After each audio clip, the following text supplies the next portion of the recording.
It's time! Five rounds for the undisputed UFC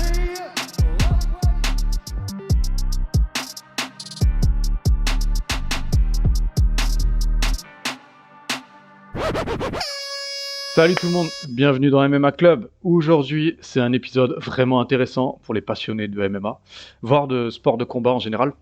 Je reçois Jérémy, qui est Cutman. Merci d'avoir accepté mon invitation, de prendre le temps de me répondre. C'est des questions un peu basiques aux premiers abords, puisque le but, c'est de parler de ce qui peut démocratiser dans ton rôle, qui n'est pas assez mis en avant. Donc, salut et bienvenue, Jérémy. Bonjour, merci beaucoup de l'invitation. Comment tu vas ? Ça va. Alors, est-ce que tu peux te présenter, toi, et nous expliquer brièvement qu'est-ce qu'un Cutman ? D'accord. Donc moi je m'appelle Jérémy. À la base, je viens de la boxe anglaise et par dérivation, je me suis mis au MMA parce que je vais pas dire que c'est la continuité, mais c'est un bon complément ou un bon supplément ou une belle continuité de la boxe anglaise. Et puis maintenant, je suis devenu un vrai amateur de MMA. Donc qu'est-ce qu'un Cutman ? Pour répondre à ta question, en quelques mots, c'est la personne qui va vraiment prendre soin des outils du combattant. Alors pour moi, les principaux outils en venant de la boxe anglaise, c'est les mains. Et si on parle du MMA, c'est l'intégralité des composantes du corps. Donc ça va être les mains avec notamment les bandages et ça va être le visage qu'on va soigner pendant les interrounds. Donc les interrounds, c'est la minute de récupération qui se passe entre chaque round. Et là, on intervient pour soigner les blessures et surtout pour prévenir de blessures qu'il pourrait avoir sur le round d'après. Typiquement, tu vois, je vois que l'œil est un petit peu enflé, je vais travailler dessus pour pas que soit il enfle plus ou soit il s'ouvre au prochain round. Donc on a un rôle de soin, bien évidemment curatif, et un soin de prévention. D'accord, bon, on va rentrer dans les détails un petit peu après, donc c'est cool, c'est parfait. Quelle est ta toute première expérience en tant que participant à un combat ? Quel était ton rôle ? Donc, tu as parlé de boxe, donc peut-être c'est juste, tu étais combattant, amateur ou pro, vas-y. Alors, mon expérience, en combat. Si on parle d'arts martiaux, j'ai fait du judo très très jeune, donc je pense comme beaucoup, je crois que j'ai commencé à 4 ans. Donc, Ouais, j'ai fait nos parents, ils nous amenaient. 5 ans, je ne sais plus exactement l'âge où tu peux commencer le judo, je crois 4 ans ou 5 ans, je ne sais plus exactement, et j'en ai fait un peu plus de 15 ans, donc j'ai fait mes premiers combats de judo, et après mon père était entraîneur de boxe, donc j'ai toujours voulu faire de la boxe, et après j'ai eu la chance de faire un petit peu de combat de boxe. Aujourd'hui je suis entraîneur de boxe anglaise, et je m'entraîne avec une équipe pro de MMA où j'apprends le MMA, et je vois que c'est un sport très très très complet. D'accord, ah ouais, donc t'as quand même un bon background. Tu sais, j'aime bien dire quand tu touches à tout, tu touches à rien. Donc Ouais. Vas-y, à développe. tout, j'ai touché à quelques sports, Ouais. mais j'ai touché à quelques sports. Te dire aujourd'hui que je suis je suis un expert ou autre dans ce domaine, ça serait te mentir, mais en tout cas, je suis un amateur des sports de combat et plus particulièrement du MMA et de la boxe anglaise, sans dénigrer les autres sports. D'accord. Et pour en arriver à devenir Cutman, ton parcours sportif et donc ouais, tu viens de retracer. Et est-ce qu'il y a un petit parcours un peu scolaire pour en arriver là ? Je vais te dire deux choses assez paradoxales, mais malheureusement ou heureusement, qui sont la réalité. Il n'y a pas de parcours scolaire en soi. Il n'y a pas de parcours scolaire, t'apprends pas à l'école de devenir Cutman comme t'apprends pas à l'école de devenir combattant. T'apprends, j'ai envie de te dire, principalement sur le tas et sur l'expérience au quotidien. Mais depuis, je crois, 2020, il y a deux personnes qui sont référentes en France, mais même, je vais dire, internationalement, dans le monde du Cutman, qui sont Laurent Boucher et Franck Roméo, qui ont créé une formation de Cutman qui marche plutôt bien. Donc ça te permet d'avoir les bonnes bases et les bons réflexes pour être un Cutman. Et après, comme tout, hein, tu apprends au fur et à mesure de ton expérience en pratiquant. Et moi, j'aime bien apprendre en regardant les autres aussi. Donc voilà comment tu apprends. Donc tu apprends avec cette formation-là, mais majoritairement, ton vraie expérience, tu l'as fait sur le terrain. Ah ouais, ok. Donc tu parles d'expérience, tu fais ça depuis combien de temps ? je peux pas donner de date réelle. Moi, tu vois, le fait d'avoir été avec mon père en tant que mon père était entraîneur de boxe, donc j'ai toujours été dans les coins ou dans les vestiaires des D'accord. boxeurs. Et après moi, j'ai repris le club de mon père en tant qu'entraîneur et Ah oui, j'ai eu la chance d'avoir des boxeurs professionnels. Donc, quand tu es boxeur professionnel et avec pas beaucoup de moyens, bah je vais tu dire, fais tu toi. bricoles. Ouais, tu bricoles, tu fais un petit peu, tu fais l'entraîneur, tu fais un peu le cutman et de fil en D'accord. aiguille, je me suis dit, comme beaucoup, le cutman, c'est un vrai rôle, c'est une vraie mission. Donc, je vais arrêter de bricoler et je vais Mhm. vraiment me spécialiser sur la partie cutman pour apporter des éléments à mes boxeurs et aux combattants que je côtoie. D'accord. Est-ce qu'il y a des différences entre faire ce métier pour un gala de boxe, par exemple, et de MMA, niveau coupure, blessure osseuse? J'imagine qu'il y a des choses qui sont très différentes.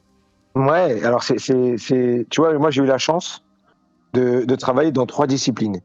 Mhm. J'ai travaillé en MMA, j'ai travaillé en boxe anglaise et j'ai travaillé en kickboxing. Ouais.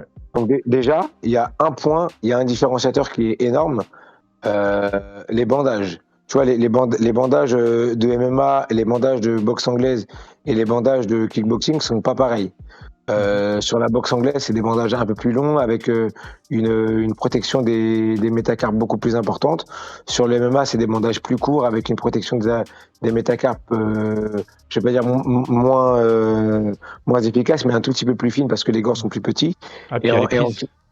Ouais, voilà, exactement. Tu vois, tu peux pas faire des longs bandages comme en anglais parce que Eh ouais. les gants sont plus courts. La main doit être un peu plus libre qu'en boxe anglaise. Et en kickboxing, le positionnement du tape, donc c'est ce qui permet de durcir les bandages.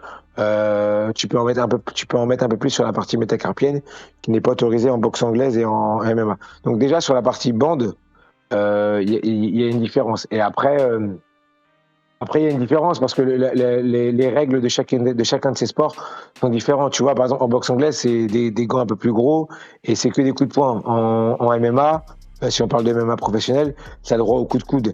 Et de manière Mhm. vulgaire, on dit que les coudes sont des ouvre-boîtes. Donc forcément, à partir du moment où tu mets des coups de coude, bah, tu as plus d'ouverture que dans d'autres disciplines. Ouais. Mais après, soigner une blessure, que ce soit en kickboxing, en boxe anglaise, en MMA, bah, tu soignes toujours la blessure. Après, tu as des différences de règlement, mais tu la soignes toujours. D'accord. Donc par rapport à tout ça, ces blessures, j'imagine que ça demande, en plus tu as parlé des métacarpes et tout, tu commences à employer des termes un petit peu techniques, c'est cool. J'imagine que ça demande une connaissance un peu pointue de certaines parties du corps. Est-ce que j'imagine que c'est abordé de manière précise dans la formation?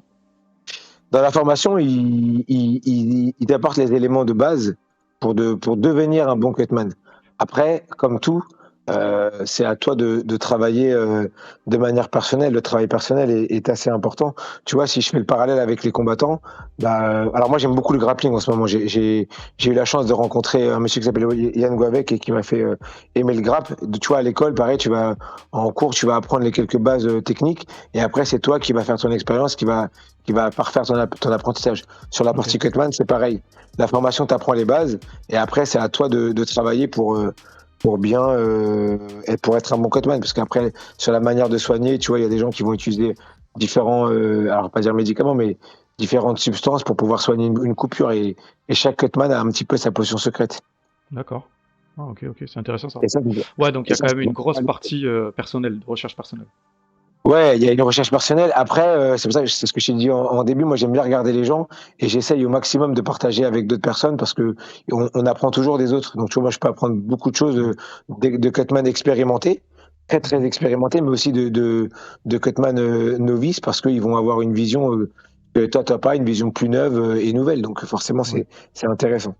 Bah, on fait ça quand on est passionné, donc c'est cool quoi. Si tu vois cette vision-là, c'est que tu as le feu à l'intérieur, c'est cool. On essaye, on essaye. Et ouais. Alors, est-ce que tu es apte à dire si un combattant doit s'arrêter et quel est ton degré de responsabilité, à la suite d'une blessure? Alors, selon les disciplines que tu vas pratiquer, c'est le médecin ou l'arbitre qui va arrêter le combat. Mais en aucun cas, là, je vais parler sous le contrôle peut-être des auditeurs qui vont écouter, mais je ne connais pas une discipline où c'est le cutman qui peut autoriser, Ouais. qui va dire qu'il arrête le combat. Le OK. cutman peut peut-être dire Au coin, bah écoute, moi, je pense que, alors là, si je fais le parallèle à la boxe anglaise, hein, je pense que la blessure est assez importante. Il vaut mieux arrêter le combat. Donc l'entraîneur va jeter l'éponge, mais c'est l'entraîneur qui décide. Ouais, ouais, ouais. Ou alors c'est selon les disciplines, c'est le médecin et ou l'arbitre. Mais je connais pas une discipline où le cutman peut prendre la décision d'arrêter le combat. Il peut donner D'accord. conseil à l'entraîneur, mais je pense pas. En tout cas, moi, dans les disciplines sur lesquelles j'ai œuvré, donc kickboxing, MMA et boxe anglaise, le cutman, il est là pour soigner et prévenir, et pas pour prendre la décision d'arrêter le combat. D'accord. On va y venir après au lien que tu as avec le corner. Euh, D'accord. à partir du moment où on te dit, voilà, tu es convoqué pour une carte de combat, à quel moment commence ton job? J'ai envie de te dire, dès que je raccroche le téléphone. Comment ça se passe concrètement? Est-ce que tu peux nous détailler un petit peu ça? Ouais. Déjà, la première chose à faire, c'est d'essayer de voir combien de combats tu vas avoir. Mhm. Et selon le nombre de combats ce que tu vas faire, de voir ce que tu dois faire. Tu vois, par exemple, là, il y a un entraîneur un organisateur qui m'a appelé. Lui, il me demande de pas faire les soins pendant les combats, pendant les interrounds, parce que chaque combattant ramène son cutman, Ah enfin, ouais. ou son homme de coin, ou son homme de coin ou son cutman. Mais par contre, il m'a demandé de faire les bandages pour les combattants. Donc forcément, ma mission va être différente. Et donc le matériel que je vais utiliser va être différent. Donc tout va dépendre de ce que l'organisateur ou le combattant qui me sollicite va me demander. Est-ce qu'il va me demander de faire les bandes? Est-ce qu'il va me demander de faire les bandes et les points? Donc voilà. Mais j'ai envie de te dire, ça commence en général dès que je raccroche le téléphone. En gros, tu as l'air de dire que tu fais quand même partie du board. T'es pas trop à part comme l'arbitre et les juges. Finalement, tu es un peu impliqué dans le corner, quoi. Alors, quand tu dis partie du bord, c'est-à-dire partie du corner, Ouais, ouais, ouais. encore une fois, ça dépend de la discipline. Ouais, ok. Donc, si on parle du MMA, c'est l'organisateur qui met à disposition les cutman. Donc en réalité, là, on a vraiment, on est vraiment en mode comme les officiels et les arbitres. On vient et on pratique les soins et voilà, on peut peut-être donner un conseil sur la blessure à l'homme de coin, mais notre rôle, Ouais. il s'arrête principalement à soigner et prévenir la blessure. Moi, typiquement, des combats de MMA en pro et en amateur sur lesquels j'ai fait, les combattants, je les avais jamais, il y a des combattants que j'avais jamais vus avant. Donc, si tu veux, Mhm. je vais pas me permettre de parler et Ouais, de c'est pas donner des familier. conseils. Ouais, voilà. Et après, comme j'aime bien le dire, hein, nous, on est des hommes d'ombre. C'est pour ça que quand tu me vois officier, je suis toujours en noir, Mhm. le maximum habillé avec un t-shirt noir, un pantalon noir, des chaussures noires, parce que la lumière, elle est pas à moi, elle est au Mhm. combattant. Si je veux la lumière, je rentre dans la cage, c'est le combattant qui a la lumière. Donc moi, mon rôle, il est juste de lui permettre de faire les rounds qu'il doit faire. Donc voilà. Dans les meilleures conditions, quoi. Exactement, dans les meilleures conditions. Donc, en fait, l'observation du combat, ça te donne des indices sur ce que tu vas prioriser et t'as pas spécialement besoin d'en parler au corner.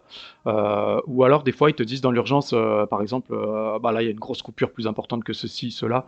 Il y a l'œil qui va se fermer. Tu Ouais. improvises beaucoup ou tu sais exactement ce que tu vas faire à chaque fois? Non, mais tu viens de dire un mot très très important. L'observation du combat est primordiale. Donc, tu vois, moi, si j'officie, en fait, je regarde le combat, mais j'ai envie de te dire, je regarde que le combattant sur lequel je vais apporter les soins. Ouais. Donc, c'est des C'est fois, un œil très des fois, technique. ouais. Alors, je vais surtout regarder il y a pas une blessure qui commence à se créer ou une blessure qui s'est déjà créée, qui s'est aggravée, etc. C'est pour ça que des fois, on me demande qui a gagné. Je leur ai dit, mais en fait, j'ai regardé le combat, mais j'ai regardé que le combattant que je devais soigner. J'improvise pas trop parce que j'essaie de préparer au maximum en amont ce que je vais devoir utiliser parce que Mhm. sur les types de blessures que j'imagine. Donc, ça me permet de diminuer de diminuer l'improvisation. Plus tu es préparé, mieux tu es armé pour soigner et prévenir.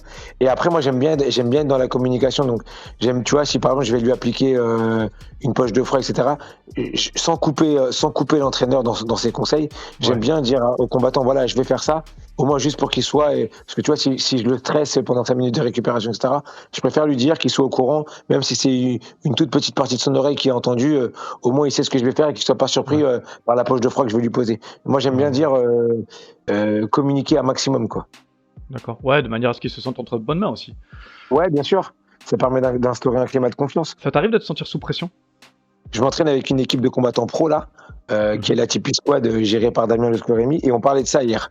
Et on parlait de ça, de la pression que peut avoir le cutman. T'as la pression. Je vais te donner un exemple simple. Moi, je l'ai eu en boxe anglaise. J'ai un combattant qui s'est ouvert l'arcade, mais vraiment bien ouvert l'arcade. Tu vois, c'était un 6-2-3, donc c'était un 6 rounds, au 5e round, donc prêt pour le 6e round. Mais vraiment bien ouvert. Et là, il est rentré dans le coin. Il y a l'entraîneur qui était sous pression parce qu'il m'a dit ouais, faut soigner. Il y a le combattant qui était sous pression parce qu'il disait oh là là, je suis en train de gagner le combat, faut pas que je me fasse arrêter parce que c'est ouvert, etc. Donc si tu veux, moi j'ai pas la pression en tant que cutman parce que je sais que plus je vais être zen, etc., plus je vais communiquer cette sensation de confiance au combattant et je vais diminuer son stress. Mais si on parle franchement, tu l'as la pression parce que tu dis oh là là, faut que je soigne ça, il reste un round, faut pas qu'il perde, j'ai l'entraîneur qui met la pression, le combattant qui est stressé, tu l'as la pression. Après, il faut que tu fasses le maximum pour essayer d'être zen, de montrer que c'est quelque chose d'habituel, qu'il y a rien de grave, etc., pour diminuer la pression du combattant et de l'entraîneur. Mais en réalité, à l'intérieur, ça boum boum boum à fond quoi. Ouais, ça va à fond. Ouais. J'ai vu sur ta page Instagram que tu as été cutman au gala 100% Fight aux côtés de Ramzan Jembiev. Ramzan Jembiev, pardon.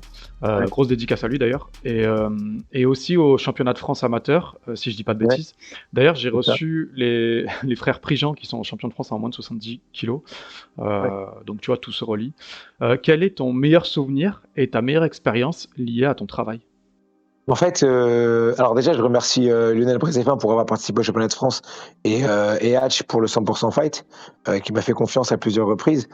Ma meilleure expérience, en fait, j'ai pas de meilleure expérience. À chaque fois que je suis dans les backstage et donc dans les coulisses, c'est toujours la meilleure expérience parce que tu sens l'adrénaline des combattants, tu sais que ça va être des bons moments parce que on va pas se mentir, hein, c'est une passion avant tout les sports de combat. Donc oui, il y a du stress, oui, il y a de la pression, oui, il y a du sang, mais si je peux me permettre, c'est que du kiff. Donc en fait, à chaque fois que je officie, c'est les meilleurs moments. Tu vois, tu parlais de Ramzan.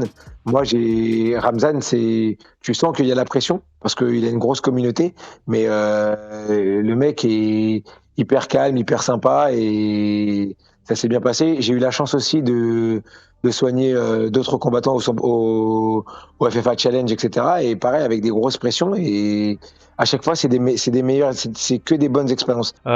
J'ai vu une petite vidéo là tout à l'heure. Que tu as posté d'ailleurs. Tu avais un petit entretien, c'était pendant les championnats de France de MMA amateur. Ouais. Tu parlais de féminité et de la différence de soins entre une femme et un homme. Est-ce que tu peux développer un peu ? Alors, je souris parce que cette vidéo, je me suis beaucoup fait, si je me permets l'expression, je me suis beaucoup fait charrier, mais je le pense vraiment ce que je dis. Ouais, tu le dis d'ailleurs. Ouais, ce que je dis, c'est que tu vois, moi j'ai la chance, et je le dis tout le temps, de souvent travailler avec Emeline Renaudin, qui est pour moi aujourd'hui, si je sors les cutman historiques que sont Franck, Laurent Boucher, Eric Tormos, etc. Si je sors ces cutman-là, Di Stefano, etc., qui sont historiques, pour moi aujourd'hui c'est la meilleure cutman en France. Et tu vois, je la vois dans sa manière de soigner. Il y a une autre fille aussi qui s'appelle Raja, que j'ai vu soigner. Elles sont beaucoup plus délicates, peut-être parce que c'est des femmes et qu'elles ont besoin de montrer qu'elles sont beaucoup plus efficaces que les hommes ou aussi efficaces que les hommes. Mais elles sont beaucoup plus efficaces, elles sont beaucoup plus préparées. Je sais pas, je trouve qu'elles ont une manière de soigner différente. Souvent les cutman hommes, et moi le premier, hein, c'est des gens qui pratiquent et c'est des amateurs. Quand je dis des amateurs, pas dans le sens catégorie amateur, mais des amateurs, des gens qui aiment la discipline. Donc forcément, et moi le premier, tu vois, à un moment donné, t'es cutman, mais t'es aussi un petit peu spectateur du combat. Tu vois ce que je veux dire ? Ouais. Alors que elles sont vraiment, les deux que je te parle, parce que c'est les deux que j'ai vus, elles sont vraiment ultra professionnelles. Elles ont jamais à un moment donné où elles sortent de leur rôle de cutman pour se dire waouh, ah ouais, là je suis dans mon canapé, je kiffe le combat, je suis un spectateur. Alors que moi, des fois, ça m'arrive, tu vois, je suis cutman et pendant le moment où je vais pas travailler parce que c'est un autre cutman qui va soigner les combattants, et ben moi je vais faire waouh, ah ouais, là je kiffe le combat. Ah là, elles sont vraiment focusées, elles vont même aider l'autre cutman, etc. C'est en ça que je dis qu'elles ont une manière de soigner différente des hommes, mais intéressante. Et je signe ce que je disais, hein, c'est intéressant d'apprendre d'elle. Maintenant, j'aimerais un peu parler de toi, hein, en dehors de ce travail. Est-ce que donc tu m'as dit que tu avais combattu, tu as une bonne expérience des sports de combat depuis tout petit. Donc tu as un petit peu répondu, tu peux développer là-dessus ou pas. Est-ce que ça t'aide à appréhender des aspects de ton travail de cutman? Moi, je voulais surtout pointer l'empathie sur l'humain. Tu peux développer cette partie-là? Alors, franchement, merci de la question, parce que pour moi, elle est importante. Et tu vois, je discutais avec des gens qui veulent devenir cutman, Ouais. et je leur ai dit, il faut apprendre. Et alors, je risque de me faire beaucoup d'ennemis, mais je pense qu'il est nécessaire, pour pas dire obligatoire, que tu connaisses un petit peu la discipline. Quand je dis connaître, pas uniquement sur la partie règlement, mais que tu l'aies un petit peu vécu, la discipline sur laquelle tu vas officier en tant que cutman. Tu vois, moi, j'ai fait un petit peu de boxe anglaise, et aujourd'hui, j'ai la chance de m'entraîner avec cette atypique squad là, de Damien Le Scoremi, qui me permettent aujourd'hui de savoir que potentiellement, ce mouvement-là en MMA peut amener cette blessure. Tu vois, par exemple, si je sais que il va être en cage contrôle et qu'il commence à sortir les coudes, le fait d'avoir travaillé ça un petit peu, alors à mon niveau, à des pâquerettes, hein, je sais que potentiellement, ça peut occasionner ce type de coupure, ce type de coupure. Donc je sais que moi je vais préparer les matériels de cutman nécessaires. Après, tu parlais de l'empathie humaine. Franchement, oui, bien sûr, quand tu sais que tu as été à un moment donné, que tu as subi ces coups-là, ou que tu as subi la pression de rentrer dans une cage ou dans un ring, tu la sais, et donc il y a des choses que potentiellement tu vas pas faire, ou des choses que tu vas faire parce que tu as été à sa place. Il y a des cutman qui vont te dire la poche de glace, moi j'aime pas la mettre. Il y a des cutman qui vont te dire elle est très bien à mettre. Et quand tu as été combattant, tu sais que des fois elle est importante, et tu sais que des fois, parce que tu as fait ces combats-là, etc., elle va pas te servir à grand chose. Ok. Toi, qu'est-ce que tu fais en dehors de ce métier et des sports de combat en général? Moi, j'ai un travail qui me permet de mettre de la nourriture dans les assiettes de ma fille et de ma femme. Donc, je suis ingénieur d'affaires. Je vends des organisations informatiques et télécoms. Et donc ça, c'est ce qui me permet de gagner ma vie. Et après, ce qui m'anime dans ma vie, donc j'ai un club de boxe anglaise, et un club de boxe anglaise, et sur laquelle on a greffé une activité MMA. Ouais. Où le prof est Yann Guavec, que je te disais. Donc moi, je donne des cours de boxe anglaise. J'apprends le MMA avec les personnes que je t'ai citées, et je m'essaye un petit peu au grappling. En ce moment, j'ai vraiment pris un vrai kiff sur le sol. Ok. Et Voilà. les genoux, ça va? Ça va, les genoux? Les torsions? Alors, tu sais quoi? Ouais. Si on parle du sol, en fait, ce qui me fait vraiment mal, c'est le cerveau. Et comme le MMA. En fait, le MMA, tu vois, je me souviens à l'époque où on parlait du Pride, et notamment du Vale Tudo, il y avait des gens qui me disaient ouais, le MMA c'est un sport de bourrin, c'est juste se taper dessus. Mais pour travailler avec eux, avec cette équipe professionnelle là où il y a Victor Vercher, Mehdi Jaoudi, etc., c'est extrêmement technique. En fait, ton cerveau il est en constante ébullition. Savoir où positionner ta main pour faire tomber, savoir où positionner ta main et ta jambe pour pas se faire amener au sol. Pareil au grappling, savoir que si tu roules de cette manière-là, potentiellement tu vas peut-être prendre une cheville. C'est le cerveau qui fait mal. En fait, c'est le cerveau. Tu vois, je vais me tirer une balle dans le pied. Et je vais me tirer une balle dans le pied. Je trouve que la boxe anglaise, potentiellement, si tu frappes fort et tu encaisses, tu peux t'en sortir. Mhm. Je dis pas que tu vas faire champion du monde, hein. Parce qu'après, certes, il y a 3 coups en boxe anglaise, mais la technique et la tactique sont tellement importantes, surtout que moi, je suis un fervent défenseur de la technique et la tactique. Tu peux multiplier les techniques et les tactiques avec ces 3 coups, mais dans le MMA, le fait d'avoir du debout, du contre la cage, de la lutte, du sol, je vais être méchant. Tu peux pas être bête. Tu peux pas être bête. Ton cerveau, il doit tout le temps être en travail. Donc, pour répondre à ta question, ce qui me fait mal aujourd'hui, c'est le cerveau. En fait, tu t'abordes le fight IQ, quoi, tout simplement. Pour moi, c'est important. Ouais. Enfin, tu vois, pour moi, c'est, tu vois, il y a beaucoup de gens qui disent ouais, il faut travailler la préparation physique, il faut travailler la technique. pour moi, le fight IQ, c'est 90, 95, pour pas dire 100% du combat. On va pas refaire le film il y a pas très longtemps, Ngannou gagne, mais moi, je suis un fervent défenseur de l'intelligence du combat. Tu penses que ça Et- peut se perdre à travers la perte de confiance, le fight IQ? Alors, je vais répondre à ta question juste après, mais je vais revenir dans mon rôle de cutman. C'est Ouais, en tant que cutman, d'être dans le coin d'un combattant intelligent, c'est archi agréable. Je vais te Ouais, dire pourquoi. ok.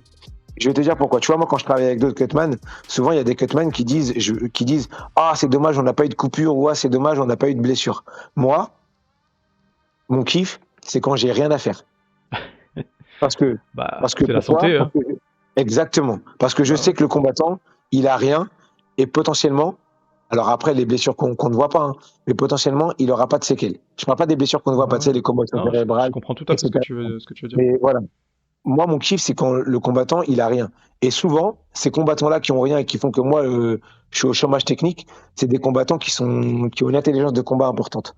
Oui. Donc, pour te répondre, moi, c'est pour ça que je suis un fervent défenseur de l'intelligence de combat, parce que ça me permet à moi de pas travailler, et ça permet surtout aux combattants de perdurer. Ouais, clairement, ouais. Clairement. Donc voilà. Et donc, ta question, est-ce que la ça peut question- se perdre? Oui, par rapport tu sais, à la perte de confiance, regarde par exemple, je sais pas si tu as suivi un peu l'ascension de Cody Garbrandt et la descente aux enfers. Je pensais à lui quand on a parlé de Fight IQ, tu vois, parce que souvent il D'accord. revient sur la table qu'il a un Fight IQ limité. Il n'a pas toujours eu un Fight IQ limité, hein. Et là aujourd'hui, c'est ce qu'on met en avant. Est-ce que tu penses que c'est lié à la perte de confiance? Alors, là, je suis pas un expert. Ouais, on sort du truc. Ouais, deux minutes. mais je suis pas ouais, bien sûr, bien sûr. Je vais te répondre que oui.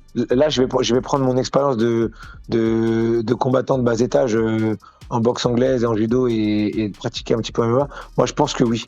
Je pense que la perte de confiance, ça te fait perdre beaucoup de choses. Ça peut peut faire perdre ta puissance, ta lucidité, etc. Et si je te parle de lucidité, forcément, ça me fait perdre mon fight IQ.